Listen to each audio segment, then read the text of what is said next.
Labas na labas ang ganda ni Sofia Pablo sa kanyang debut party sa isang 5-star hotel sa Makati. Maladyosa ang aura ni Sofia sa kanyang purple gown at she's grooving sa opening number ng P-pop group na Alamat. Achieved ang Hawaiian Tropical Paradise theme na may pink and purple motif.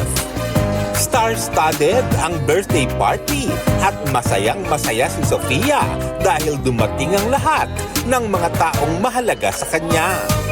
Yan yung sobrang na-appreciate ko, and nung tinitingnan ko kanina parang hindi ako makapaniwala na andito silang lahat.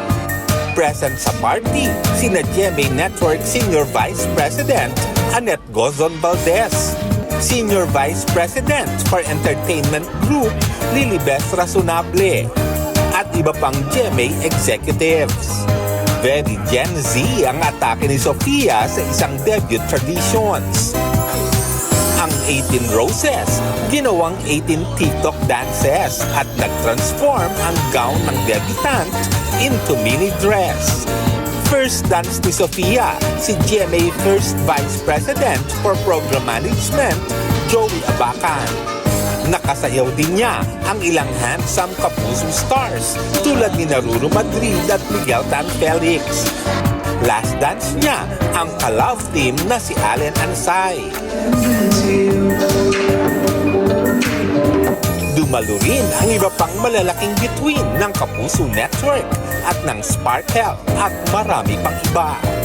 Ngayong nasa legal age na si Sofia, may nakikita ba siyang magiging pagbabago sa kanyang buhay at career? Mas hindi na limited yung characters na pwedeng gampanan. Kasi like before, meron yung hindi pa pwede masyado pa siyang bata, minor pa siya. Laging ganon. So ngayon, excited kami ni Aki kasi mas marami ng roles definitely na mamibigay. And isa rin po yung excited na ako dito mag-drive. Lor Santiago, updated sa showbiz happenings.